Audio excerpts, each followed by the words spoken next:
Dr. Pramod Kumar, doing practice in Siwan as a consultant physician. Today's topic on GERD, how to manage and what is the causes of GERD and what can do and how can we know about everything to control GERD. सबसे पहले हम लोग यहाँ पे देखते हैं कि GERD क्या होता है। GERD गैस्ट्रोएसोफेजियल रिफ्लक्स डिजीज है, जो कि सबसे ज्यादा हम लोग ओल्ड एज में, वृद्ध आयु में देखते हैं। लेकिन इसका निदान और उपचार करना कठिन हो सकता है अगर हम समय पे इसका इलाज नहीं करें। ये बुजुर्ग लोगों में काफी कॉमन नहीं पाया जाता है।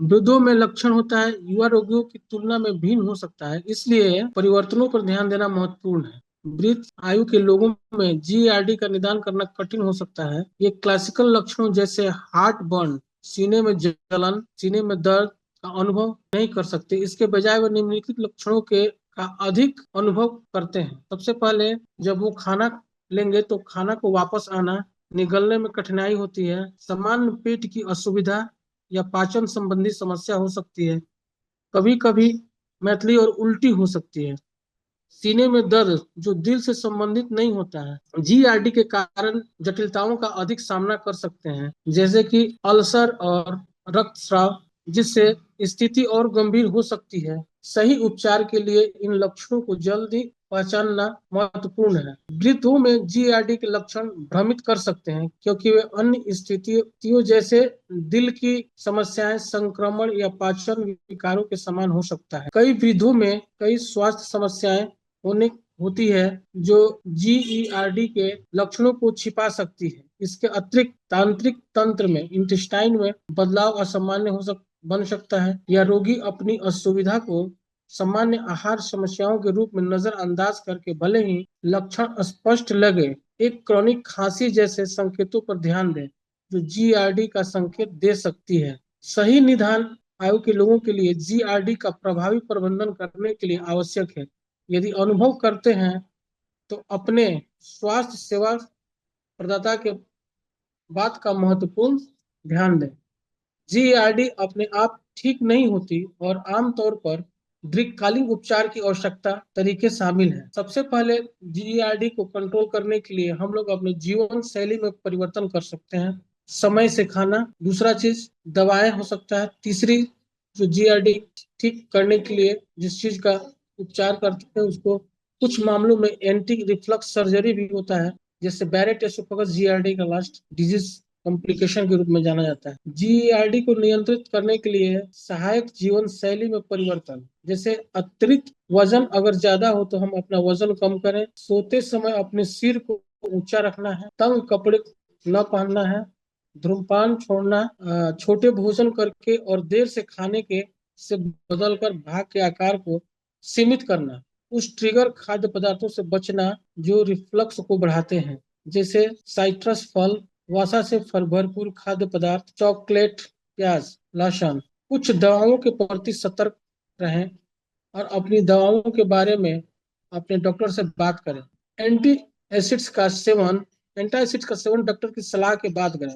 प्रोटीन पंप इनहिबिटर ऐसी दवाएं हैं जो जीआरडी के लक्षण को प्रबंधित करने में प्रभावी है। यह वृद्ध वय के लोगों को निम्नलिखित स्थितियों का सामना करते हैं जो सर्जरी एक विकल्प हो सकती है। निचले उस फेजियल स्फिंक्टर में बहुत कम विश्राम दबाव, उपलब्ध दवाओं का प्रभाव न होना, गंभीर जीआरडी के कारण जटिलताएं होना। कुल मिलाकर ये विकल्प आपके लक्षणों को प्रभावित करने और आपके जीवन की गुणवत्ता में सुधार करने में मदद कर सकते हैं। हम लोग सबसे पहले अगर मेडिसिन के रूप में यूज करते हैं जीआरडी के केस में तो एस्मोपराजोल ले सकते हैं, जिसका डोज सुबह और शाम, और ये कंटिन्यूसली 3 महीने तक लेना होता है। इससे काफी जीआरडी के पेशेंट के रिलीफ मिलता है। जीआरडी को नियंत्रित करने का सहायक जीवन शैली में परिवर्तन करने के लिए सबसे पहले हम लोग इसको अतिरिक्त अपना वजन कम करने के बाद खान पान को सही तरीके से करना, खान पान में तेल मसाला कम लेना, मांस मछली का सेवन कम करना, फल फ्रूट्स ज्यादा लेना और समय से भोजन करना, ये सब सारी चीजें जीआरडी को कम करती है। जैसे गैस्ट्रोएसोफेजियल रिफ्लक्स डिजीज, को नियंत्रित किया जा सकता है। ये गैस्ट्रोएसोफेजियल रिफ्लक्स डिजीज बहुत सारी डिजीज से, चेस्ट पेन से सिमिलर कॉम्प्लिकेशन, इसका सिमिलर सिम्टम्स देखा जाता है। जैसे जीआरडी में भी चेस्ट में पेन हो सकता है, और इसको कभी कभी हम ये समझ लेते हैं कि या तो हार्ट का प्रॉब्लम हो, लेकिन इसमें हार्ट का प्रॉब्लम ना हो करके ये जीआरडी का सिम्टम होता है। तो ये काफी वृद्ध लोगों में पाया जाता है। वृद्ध लोगों में इससे डिफ्रेंशिएट करने में काफी कठिनाइयां होती है। तो सबसे पहले तो हमें जीआरडी कंफर्म करने के लिए कि जीआरडी है या हार्ट का प्रॉब्लम है, इसमें डिफ्रेंशिएट करना बहुत जरूरी होता है। हार्ट प्रॉब्लम में आपको सांस लेने में तकलीफ हो सकती है। जीआरडी में रिफ्लक्स ऊपर की तरह आता है, जिससे चेस्ट पेन और काफी डिस्कम्फर्ट एब्डोमेन होता है। ट्रीटमेंट के तौर पर एंटासिड या एंटीहिस्टामिन, एस्मोपाराजोल, ओमेपाराजोल, पेंटापाराजोल जो कि लेते हैं जो सुबह या शाम, और इसका लॉन्ग टर्म 3 से 4 महीने तक का थेरेपी होता है। दो टाइप का, एक एच पाइलोरी की वजह से भी हो सकता है, तो इसको डिफ्रेंशिएट करना होता है कि जीआरडी एच पाइलोरी की वजह से है या नहीं है। मेरे पास जितने भी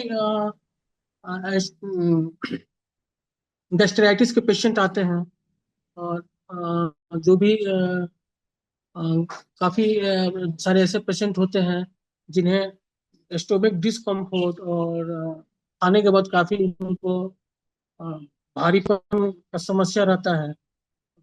उनके लिए मैं हमेशा एस्मोपराजोल साथ में मेट्रोजिल और रिफेक्सिमिन प्रिस्क्राइब करता हूँ, जिससे काफी रिलीफ मिलती है।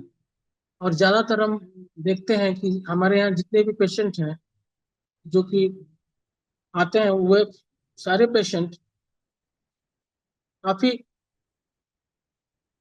समय से खाना नहीं खाने की वजह से उनको गैस की प्रॉब्लम ज्यादा होती है। तो अपने जो भी अ, खान पान, क्या खा रहे हैं नहीं खा रहे हैं, टाइम पे क्या ले रहे हैं नहीं रहे, इस चीज पे काफी डिपेंड करता है एसोफेजियल रिफ्लक्स डिजीज। और जैसे टोबैको आप ले रहे हैं, स्मोकिंग कर रहे हैं, ये सब का बहुत सारी चीजें हैं जो कि एसोफेजियल रिफ्लक्स डिजीज को बढ़ाता है, उत्पन्न करता है। तो हम मेडिसिन और अपने लाइफ स्टाइल को चेंज करके काफी हद तक इस बीमारी से छुटकारा पा सकते हैं, एसोफेजियल रिफ्लक्स डिजीज।